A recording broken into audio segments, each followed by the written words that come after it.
सध्या लोकसभा निवडणुकीचं वातावरण चांगलंच तापलंय. मंडलिक आणि छत्रपती अशा तुल्यबळ घराण्यात ही लढत रंगणार आहे. तर मतदारांचं मत कसं आहे हे आज आपण जाणून घेणार आहोत आणि मी सध्या उभी आहे पाचगावमध्ये. चला तर मग जाणून घेऊया पाचगावकरांचं प्रतिक्रिया काय आहेत. तर सध्या कोल्हापूरमध्ये लोकसभा निवडणुकीचं वातावरण चांगलंच तापलंय. उमेदवारही अगदी एकमेकाला तुल्यबळ घराण्यातले असल्यामुळं लढत तर चांगलीच रंगणार आहे. काय अपेक्षा आहेत उमेदवारांकडून? उमेदवार कोणीही येऊ दे, पण उमेदवार आल्यानंतर लोकांची कामं केली पाहिजेत. आता आम्ही 4 जर कामं घेऊन गेले त्यातलं एक तरी काम त्या उमेदवारांनी करावे. रस्ते असू देत किंवा महिलांना रोजगार मिळवून देणे, मुलांना काहीतरी बाबा आता शिकलेली भरपूर मुलं आहेत त्या मुलांना पण रोजगार मिळवून द्यायचं काम हे केलं पाहिजे, कोणताही नेता असू दे. त्यासाठी आम्ही त्यांच्या पाठीशी ठामपणे उभे राहिलेलो असतो. आमची एवढीच अपेक्षा आहे. तुम्ही काय सांगाल, काय कुणाची हवा आहे? आता सध्या तर शाहू महाराजांचीच हवा आहे. जिकडे बघेल तिकडे शाहू महाराजांचा गाजावाजा चालू आहे आणि आम्हीही त्यांना पाठिंबा देणार आहोत. त्यामुळं आपले राजेच यावेत. कोल्हापूर नगरीची शान आहे ती. पिढ्यानपिढ्या चालत आलेला वारसा असाच पुढे चालू दे हीच आमची अपेक्षा आहे. आणि महाराजच यावेत एवढंच मी विनंती करते की लोकनेता निवडताना लोकांनी व्यवस्थित म्हणजे तो आपल्याला किती पाठिंबा देतोय आणि किती आपली मदत करतोय हे बघूनच त्याला निवडावं हीच विनंती. शाहू महाराजांचाच वार आहे 100%. 100% आता त्यांचे उपकार पहिल्यापासून आपल्या कोल्हापूर जिल्ह्यावरती आहेतच हे सगळ्यांना माहीत आहे. त्यामुळे कोल्हापूरची जनता ही शाहू महाराजांनाच निवडून देणार 100%. तर सध्या मान गादीला आणि मत मोदीला असा प्रचार सुरू आहे. तर काय सांगाल मॅडम याबद्दल? ह्याबद्दल मी सांगेन ह्या कोल्हापूर जिल्ह्याचे आपले ह्याच्यामध्ये महाराजांचंच कणी राज्य आहे. त्यामुळे महाराजांनाच निवडून कोल्हापुरातून दिलं पाहिजे आणि मंत्रालयात कणी कमळ हे आलंच पाहिजे. मान गादीचा आणि मत मोदीचा असं कधी होऊ शकत नाही, कारण की वारसा हा चालत राहतो. मग तो राजश्री शाहू महाराजांचा होता, आता छत्रपती शाहू महाराजांचा असणार आहे. आणि यावेळी सरकार ही आपलीच असणार आहे, कारण की शेवटी गादीचा विषय आला आहे आणि परंपरेचा विषय आला आहे. तर आमचं मत शाहू महाराज. तर सध्या लोकसभा निवडणुकीचं वातावरण तापलंय. तर सगळीकडं जोरदार प्रचारही चालू आहे. तर तुम्हाला उमेदवारांकडून काय अपेक्षा आहेत? आम्हाला उमेदवारांकडून अपेक्षा आहे की त्यांनी ज्या सुखसोयी आहेत द्यायला पाहिजेत त्या त्यांनी दिल्या पाहिजेत. रोड आहेत, पाण्याची व्यवस्था आहे, महिलांसाठी बाहेर गेल्यानंतर टॉयलेटची वगैरे सोय नाही, बाथरूमची सोय नाही, त्या सोयी त्यांनी केल्या पाहिजेत. नुसते लोकांना आमिष दाखवून पैसे देऊन त्यांची मतं विकत घेण्यात काही अर्थ नाही. त्यांनी कामं करून दाखवली तर त्याच्यावर ते लोक विचार करतील आणि नक्कीच मग आपल्या मतामध्ये परिवर्तन करतील. अच्छा, तुम्ही काय बोलाल याबद्दल? मला हेच सांगायचं आहे, जो बी म्हणजे नेता येऊ देत, म्हणजे निवडून येण्याचं तो महत्त्व नाही आहे. काहीतरी छोटं मोठं देऊन माणसाची मतं घेणं किंवा काही त्याला अर्थ नाही आहे. तुम्ही काहीतरी म्हणजे स्वतः करून दाखवा किंवा त्यासाठी माणसांच्या घरोघरी जाऊन चौकशी करा की विचारा काय गरज आहे, कुठं तांदूळ दिले कुठं डाळ दिली त्याचा काही अर्थ नाही आहे. बरोबर. हां, तुम्ही या घरी प्रत्येकाच्याच घरी प्रत्येकालाच काही हे असते, कुठल्याही गोष्टीची म्हणजे कमतरताही असतेच काही ना काही. ती तुम्ही म्हणजे येऊन स्वतः चौकशी करून करावं. म्हणजे सोयी कराव्या, माणसांसाठी ज्या पाहिजे आहेत त्या सोयी कराव्या. हां, हेच सांगायचं आहे मला. तर काय वाटते यावर्षी वारं कोणाचं आहे? यावर्षी म्हणजे आपलं निवडणुकीत काही वारं असलं तरी आम्हाला कसं आहे, जनतेला आम्हाला सुखसोयी त्यांनी करून द्याव्यात. आता आमच्या पाचगाव भागात पाण्याचा फार प्रश्न आहे. तो पाण्याचा प्रश्न त्यांनी सोडवला पाहिजे. येतात वर्षाला तुम्हाला सांगून जातात एक दिवस आड पाणी येईल, रोजच्या रोज 1 तास का असे ना, खरं पाणी सोडावं आणि रस्ते चांगले करावेत एवढीच आमची अपेक्षा आहे. बाकी काही नाही. बाकी कोणी येऊ दे त्याबद्दल काय नाही. तर सध्या नुकतीच नरेंद्र मोदींची सभा कोल्हापूरमध्ये झाली आणि आता उद्धव ठाकरेंची पण सभा होणार आहे. तर काय वाटते तुम्हाला, काय परिवर्तन होईल का याबद्दल? पहिली गोष्ट पंतप्रधानांची सभा होणं आणि लगेचच आता उद्या आपल्या इथं शरदचंद्रजी पवार साहेब येत आहेत हे अपेक्षित होतंच. कारण एक आपण जसं म्हणतो ना, कारण निवडणूक म्हणजे हा तोफांच्या एकमेकावर उडवलेल्या फायरीच असतात. तसंच एक मोठी सभा झाली, आता उद्या दुसरी मोठी सभा होईल आणि त्यात आपले पिसणार आहेत ते नेहमीप्रमाणे कार्यकर्ते आहेत.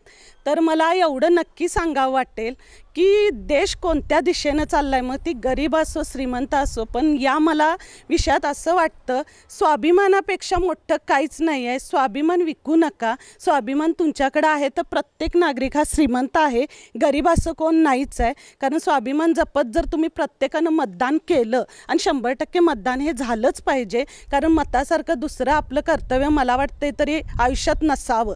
कारण त्यावर एक अशी व्यक्ती ठरत असते जी तुमचं सगळं कार्य करणार असते, खासदारपदी असो अगर कुठेही असो.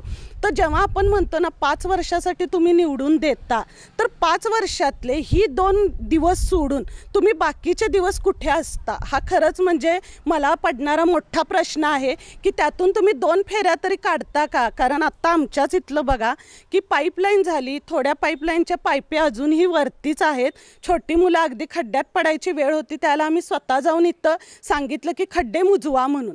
म्हणजे आम्हाला हे स्वतः जावं लागतं प्रत्येक गोष्ट, कारण तुम्हाला म्हणजे ती छोटी मोठी कामं दिसायला पाहिजेत. 5 वर्षात म्हणण्यापेक्षा तुमचं किमान प्रत्येक वर्षी ना नागरिकांच्यावर लक्ष असावं, जेणेकरून 5 वर्ष आपण ज्याला निवडून दिलं आहे ना त्याच्याबद्दल नक्कीच आनंद होईल, पश्चाताप तरी नक्कीच होणार नाही. आणि वारं कुणाचंही असू दे आज कोल्हापुरात, पण खरंच आपण म्हणतो ना ज्याची पात्रता आहे किंवा जो खरंच आपण जनता जनार्दन म्हणून जी निवडून देणार आहे तो येणार, तो नक्कीच खासदार चांगला असेल, चांगली कामं करेल असं आपण आई अंबाबाई चरणी प्रार्थना करूया, एवढंच मी नक्की सांगेन. तर सर कोल्हापूरमध्ये इलेक्शनचं वातावरण तापलंय, कुणाची हवा आहे काय वाटते तुम्हाला? हवा काय आता सध्या तर काय नरेंद्र मोदीच आहे. खरं जे कोल्हापूरला आम्हाला जे पाहिजे आजपर्यंत कुठल्याही म्हणजे आमदार झाले, खासदार झाले, कोल्हापूरचा काय विकास काय होऊ शकला नाही. कोणालाही तुम्ही निवडून द्या, काय नाही काय आज केएमटीची दशा बघितली नाही, एकदम वाईट दशा. लक्ष कोणाचं काय नाही. आज कळंबावाडीचं पाणी आणलं, काय उपयोग त्याचा? अजून तर ते पाण्याची व्यवस्था काय बरोबर पण नाही आहे. नुसतं त्याने आंघोळ केली, त्यातनं अभंगी स्नान केलं, काही उपयोग झाला नाही. मोदीची गॅरंटी आहे खरं, त्यामुळे त्या पद्धतीनं काम व्हायला पाहिजे कोल्हापूरला. आणि नरेंद्र मोदींची सभा झाली, काय फरक पडेल असं वाटतंय का? सभेमुळे जरा फरक पडू शकणार आहे आता जरा, तरी मला वाटते 75% म्हणजे मोदीच्या साईडला झालेलीच आहे. हां हां बघा, दोघांपैकी कोणाला आम्ही निवडून दिले की नाही तर कोल्हापूरचा विकास काही होत नाही. आज जिथं आहे तिथंच कोल्हापूर आहे, ते वाढ कुठं नाही झालेली आहे. आज रस्ते पहिली ही दशा आहे, पाण्याचा प्रश्न आहेच, केएमटीचा प्रश्न आहेच. कोणी काही लक्ष दे नाही, फक्त 5 वर्षानं आमच्याकडे येणार, हे करून देतो ते करून देतो तेवढंच सांगायचं आणि पळ काढायचं, नंतर परत बघायचंच नाही. ते जनतेला आहे त्या पद्धतीनं जनता राहणारच आहे, त्याला काय फरक पडणं झाला आहे. पण जनतेला पण आता काय झाले, आता हे बघून बघून आम्हाला पण कंटाळा आला आहे अक्षरशः. काय तर केलं पाहिजे आता ह्याने लोकांनी. मग काय सांगा असं वाटते तुम्हाला? आम्ही म्हणतो कोल्हापूरचा विकास करणाऱ्यालाच निवडून दिलं पाहिजे सध्या तरी. दोन्ही बाजू हे दोन्ही ते सेम तेच बाजू आहे. कारण आता मोदीच्या ह्याच्यामुळे त्या मोदीच्या बाजूलाच मतदान केलं पाहिजे. विकास जो देशाचा चालला आहे की ज्या पद्धतीनं मोदीनं केलं, आज ऑल इन वर्ल्डमध्ये आज नाव केलं इंडियाचं, त्या पद्धतीने आजपर्यंत काँग्रेस काही करू शकलं नाही. 60 वर्ष नुसतं चोऱ्या करायला शिकवलं आम्हाला. तर सध्या लोकसभा निवडणुकीचं वारं अगदी जोरात आहे, प्रचारही तेवढा जोरात आहे, तर काय वाटते मॅडम? आता परवा जी कोल्हापुरामध्ये सभा माननीय आदरणीय मोदी साहेबांची झाली, त्या सभेमध्ये प्रचंड लोक उपस्थित होते, परंतु लोकांचा मताचा कौल मात्र काँग्रेस पक्षाकडे आहे. कारण मोदींनी गेल्या 2019 साली जी वचनं दिली होती त्याची काही पूर्तता केली नाही. उदाहरणार्थ गॅस सिलेंडर पुन्हा महाग केले, पुन्हा 100% कमी केलं काय, त्यामुळं गोरगरिबावर फार मोठा परिणाम झालेला आहे. 15 लाख रुपये देतो म्हणले, त्यातलं 1 लाख दिलं नाही. पंजाबच्या शेतकऱ्यांचं हाल झालेला आहे, पंजाबच्या शेतकऱ्यांचा हाल झालेला आहे. शेतकऱ्यांच्या बाबतीत तर त्यांच्याबद्दल मत काहीही चांगलं नाही आहे. आणि आपल्या कोल्हापूर मतदारसंघातून माननीय आदरणीय शाहू महाराज येणार हे मात्र खात्रीपूर्वक मी तुम्हाला सांगतो. 100% शाहू महाराज हे येणारच. काय अपेक्षा आहे उमेदवारांकडून तुम्हाला? अपेक्षा आहे की त्यांनी जी वचनं दिलेली आहेत काँग्रेसनी ती सध्या ते पूर्ती करतील असा अंदाज आहे माझा. तरी 100% शाहू महाराज हे येणारच. मला असं वाटतं आहे की भ्रष्टाचाराबद्दल जे BJPनं आश्वासन दिली त्यासंबंधी त्यांनी काहीच केलं नाही, उलटा भ्रष्टाचार अतिशय वाढला आहे. बँकांचे NPA यांनी काही राईटअप केले, पण इंडस्ट्रियलिस्टनं त्यांनी जी मदत दिली ती मदत त्यांनी शेतकऱ्यांसाठी द्यायला पाहिजे होती. शेतकऱ्यांना सोडून तुमची इंडस्ट्री वाढू शकत नाही. शेवटी इंडस्ट्रीचा झालेला माल घेणारे ही जनरल पब्लिक असतं आहे आणि त्यांच्याकडे जो पैसाच नसेल तर ही प्रॉडक्ट्स पुढे विकणार कशी. या दृष्टीनं विचार केला तर फक्त एका पक्षाला किंवा एका इंडस्ट्रियलिस्टनं फक्त मदत करणं हे योग्य नव्हतं. त्यांनी सर्व जनतेच्या विशेषतः मध्यमवर्गीय आणि कमी इन्कम असलेल्या लोकांसाठी यांनी काहीही केलं नाही. रोजगार संबंधी यांनी दिलेली आश्वासन टोटली चुकीची आणि झिरो रोजगार या लोकांनी दिला आहे.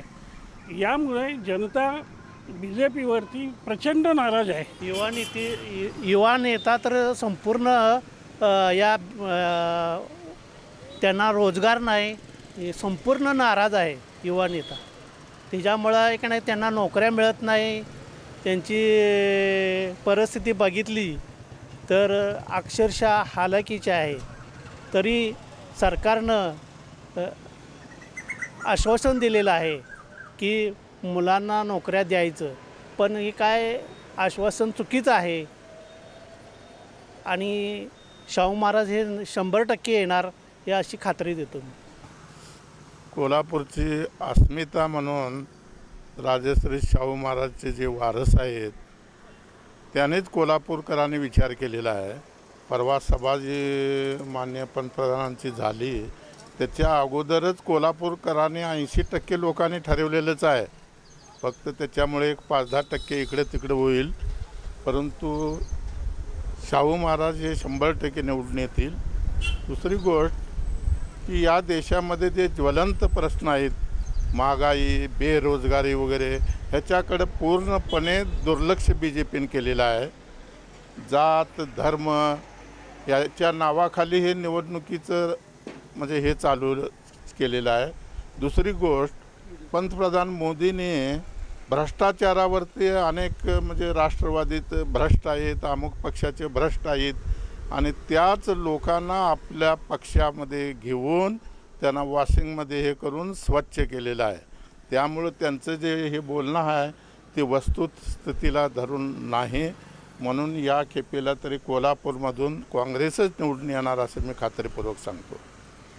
तर आज आपण पाचगावकरांचं लोकसभा निवडणुकीच्या पार्श्वभूमीवरचं मत ऐकलं. कॅमेरामॅन श्रेनिकसह मी सुरेखा, तारा न्यूज, कोल्हापूर.